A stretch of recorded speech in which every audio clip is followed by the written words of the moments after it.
Hello my bookish friends out there in booktube land, and have I got a treat for you in this video because we're looking at cosy wintry reads, because winter is almost upon us.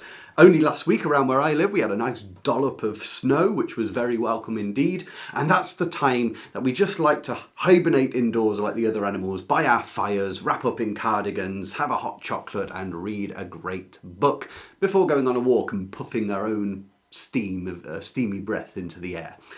So in this video I'm going to take you through 10 cosy wintry reads, some of which you'll have heard of, others I'm pretty sure most won't have heard of, and then at the end of each one I'll even share with you a traditional kind of food or drink which may go along with each book. So having said all that, let's dive in to our 10 wintry cosy classics. The first on our list is a crime mystery from Jefferson Farjeon. Have you ever heard of him? Dorothy L. Sayers loved his work and said he had an incredible knack for writing creepy atmosphere. So, in Mystery in White, a relentless blizzard snows down a train, forcing the passengers to disembark into the snowy countryside, where they trudge through the drifts looking for a place to take shelter.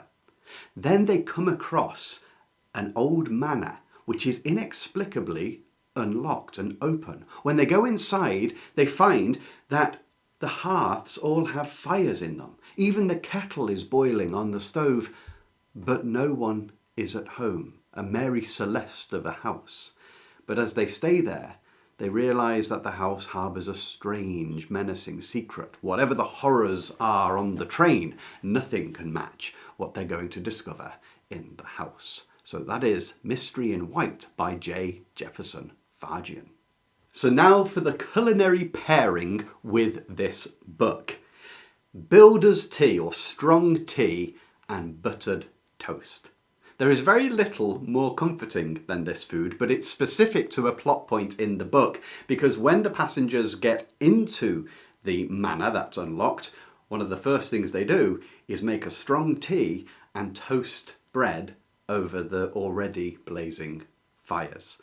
Doing it yourself, especially if it's drizzly or raining outside, will really help you to feel the coziness of winter. The second book in our wintry cosy reads is a Sherlock Holmes, and despite the fact that I've read all of the Sherlock Holmes novels, I can't actually remember how this one turns out in the end, but I do know it's very wintry, icy and foggy in Christmas London. So, Watson turns up at Baker Street to find Holmes contemplating a battered felt hat and a Christmas goose that had been dropped by a man in a scuffle outside in the street.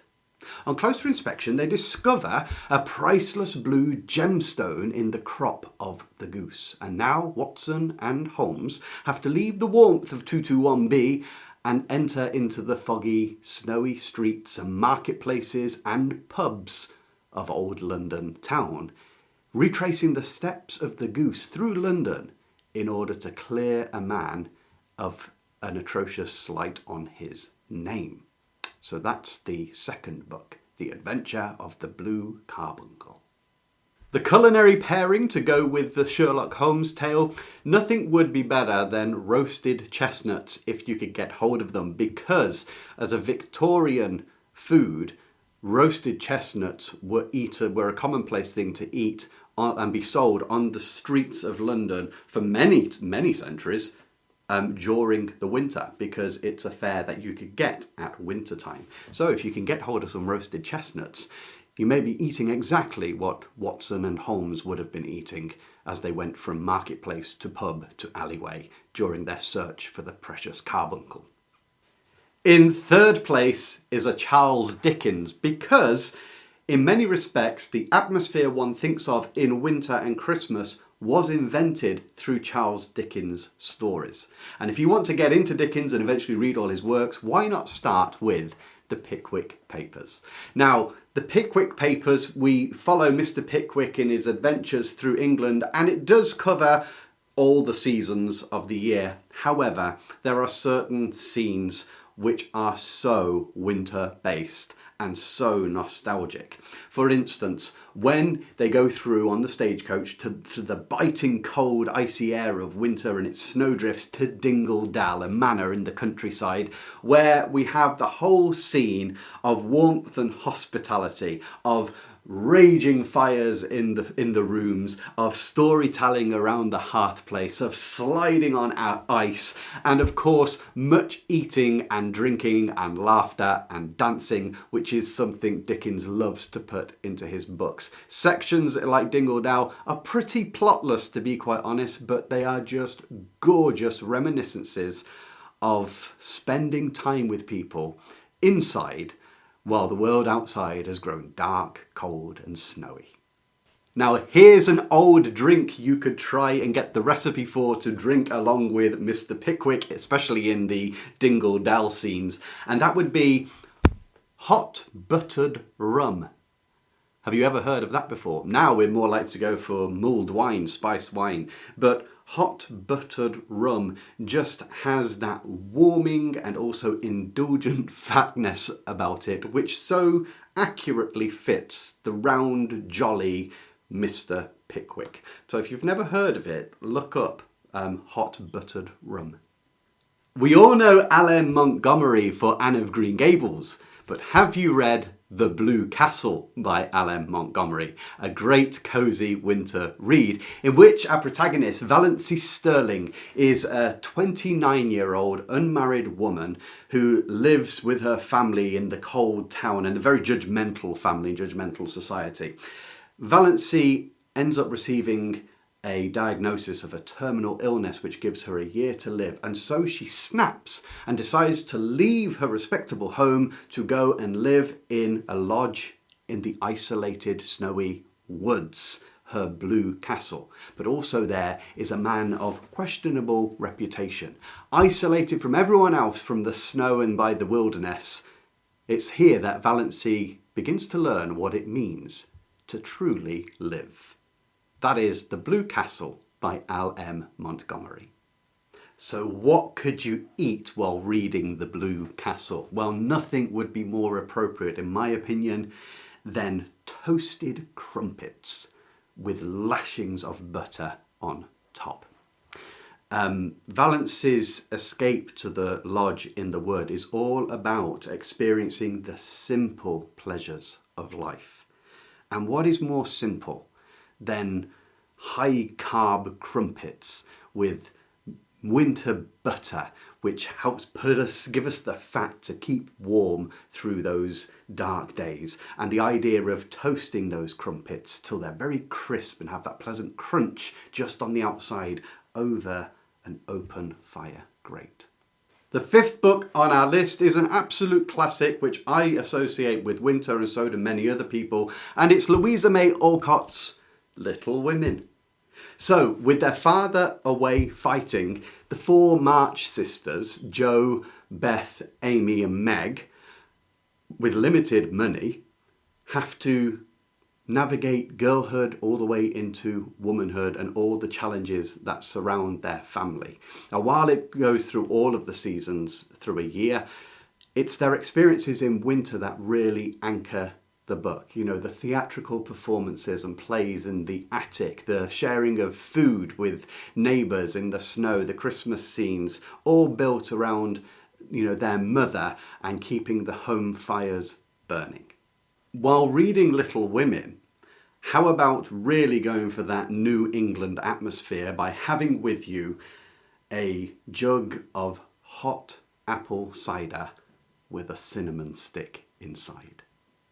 It's got that wholesomeness and that warmness without being too austere of a winter in the northern colonies, and it just smells of the right time of year as well. Hot apple cider with a cinnamon stick. Can't beat it. Next up is a whimsical, fantastical, magical story by John Masefield, and it is The Box of Delights. So, on heading home from the holidays, Kay Harker, a young lad, meets a Punch and Judy man who entrusts him with a magical box. Now Harker soon learns that this box has the ability to let him shrink in size, to travel very swiftly, and even to enter into the past. But a gang of criminals dressed as the clergy and accompanied by wolves, no less, are determined to hunt down and take the box, which forces Kay Harker to take all necessary steps to protect it as a magical winter descends upon the English countryside. The Box of Delights by John Masefield. Now, what delicious something could we accompany reading The Box of Delights with? Well, considering it's a young lad, how about putting a blanket on your legs, getting your slippers on, and having hot milk with honey and a sprinkle of fresh nutmeg over the top? You see, this book hovers in that glorious space between reality and magical. It's got that nursery feel, that nostalgia, that dreaminess and fantasy, and falling asleep that you get with childhood, and would be something that Kay Harker himself no doubt would have drunk during winter. Our sixth wintry cosy classic is by the author Tove Jansson, and I've not read any of these, but so many of my Patreon members tell me how good they actually are, and it's one of the Moomin novels. It's Moomin Midwinter. So it's winter time and the Moomin family have gone to deep sleep for hibernation when Moomin Troll wakes up and cannot get back to sleep. Now, Moomin Troll is now the first Moomin ever to see snow, and goes out into the quiet, the silent, the white wonderland of winter, and engages and meets animals who only appear in the darkness of winter. And Moomin Troll begins to learn that cold and dark doesn't necessarily mean sad. And this is the thing about the Moomins. Although it's often written or said to be written for children, there are philosophical and thoughtful undertones written in by Tove Jansson through the Moomins. And, you know, it makes me think of the folklorian tales that built a lot of our society. Because we're storytellers, it's one great way to explore ourselves and the wide world around us. So anyway, have you read this one? Moominland Midwinter by Tove Jansson. So what does one eat and drink when reading the Moomins? Well, I had to look this one up, and apparently there is a classic Scandinavian Finnish baked good, which is cardamom buns, or I think it's called pulla in Finnish, accompanied by strong coffee. The Moomins themselves run off baked goods and coffee. And so taking this classic wintry recipe and having it while you read of Moomin Troll first seeing snow out of all the Moomins for the first time, and having your coffee that warms you through, and the nice winter spice of cardamom, which is such a change from pumpkin spice that is often done all the time now. That sounds good to me. I certainly will be looking up these Finnish cardamom buns. Our eighth cosy wintry read is a book you should not overlook if you've never read it, and it is The Wind in the Willows by Kenneth Grahame. My days, is this a great book. Now, yes, it takes place through the varied seasons of the year, but it focuses on friendship and conversation and sharing and eating together and the simple things in life, all of which are so nostalgic and appropriate for when you're just curled up drifting away to another world while it's raining or snowing outside. But of course there are the famous wintry scenes in this book, such as while Toad is away on his adventures during the winter, Mole ventures into the terrifying dark wood and gets lost in the snow, only to be found later and saved by Water Rat. They try to trudge their way through the drifts to get out of the wood and stumble across the elusive underground den or house of Badger. And the scene that takes place in here is winter in a nutshell. The drying of damp shoes, of wet coats, of having warm food in your tummy and then going to sleep while the storm rages above outside. This is a real capturing of winter in that particular section of the book, but the whole the feel-goodness of the friendships between the animals is just absolutely perfect to sit by the fire and read. I can think of nothing better to go with reading, especially the winter scene in Badger's den underground, than Welsh rarebit, and if you fancy it, a bit of stout or dark ale. Because Badger, you know, he's old and he's very masculine and he's hibernating through the winter and needs strong, rich, dense food. And a Welsh rarebit, otherwise some people call it cheese on toast, but it's got a particular angle on it, will use a nice mature cheese. So there's the fat and then there's the carbs of the toast. There's the bitterness of stout or dark ale, which is filling and warming at the same time, and you feel that once you've eaten it you could go and hibernate for the rest of the week. The 9th book on our Cosy Wintry Reads is a very old work. It is Sir Gawain and the Green Knight. So, while Arthur and his knights are feasting in winter in Camelot, in bursts a Green Knight who offers a bizarre challenge to the Knights of the Round Table. He says that one of them may hit him with an axe, but must accept that the following year he must go and find the Green Knight and receive a blow in return. Sir Gawain accepts the challenge, and our story follows him going through the icy, snow-laden, early medieval wilderness of Arthurian Britain to go and honour the challenge himself. He ends up in a castle, warm and with fires, but where there is a strange lord and lady who will test his honour and his loyalty to his word. This is a very early piece of literature which is great to actually read. Sir Gawain and the Green Knight. Now, to have something appropriate to eat or drink with Sir Gawain and the Green Knight, we want to try and drop back to what might have been eaten by a knight in the Middle Ages. And probably spiced wine or spiced mead would be even better if you could get hold of it. But if not, a dark red spiced wine would be the thing. Maybe with a chunk of crusty bread and a block of rich cheese. Because those would be the solid fare that would see you through a winter night, that would keep you warm and glowing inside and give you the calories to not give out in tiredness. So there you go. The final and 10th winter cosy classic on our list is by George Eliot, but it's not one of her big ones. It's Silas Marner. Now, Silas Marner is a reclusive weaver who takes up residence in a small cottage on the outskirts of one of the old English hamlets. And all he does is make money and hoard his gold coins and spends his time of an evening counting his gold. But one winter, he's devastated when he finds someone has stolen his gold. But then a little girl wanders in from the snow with golden hair because she's become lost from her mother who cannot be found. And Silas Marner decides that he will raise the little girl called Eppie up into a young lady. And by doing this, he eventually reconnects with a community and his frozen heart is made whole once again.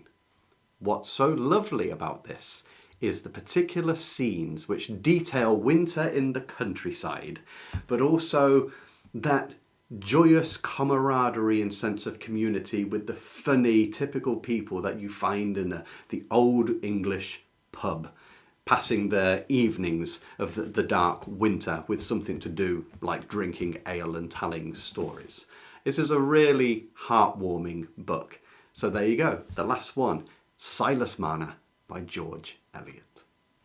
Silas Marner is not flamboyant, he is very simple. And so are the good folk of Raveloe, the hamlet in which the story takes place. The best fare that was really cheering that you could eat with this book is none other than straightforward porridge with brown sugar. Have that. It's hearty, it's hot, it's sugary, it's delicious, and it will just make you feel so glad it's actually winter time as you continue to read through the heartwarming story of Silas Marner and the little girl Eppie. I really hope that you have enjoyed this video on 10 wintry cosy classics. Which ones have you heard of? Let me know. Which ones have you never heard of that really grab your fancy? I myself have not read all of them because it's part of having a YouTube channel, by the way. It's not just to always be telling you what to read, but the joy for me of hunting out reads, because winter is a time I love to get a cozy read and huddle up with something traditional in the way of food and fare. So tell me your thoughts down below. Please recommend this video to other people. Leave a comment. Like, subscribe if you haven't already, because that all helps me in my channel. And until the next time, I wish you joy in whatever you read.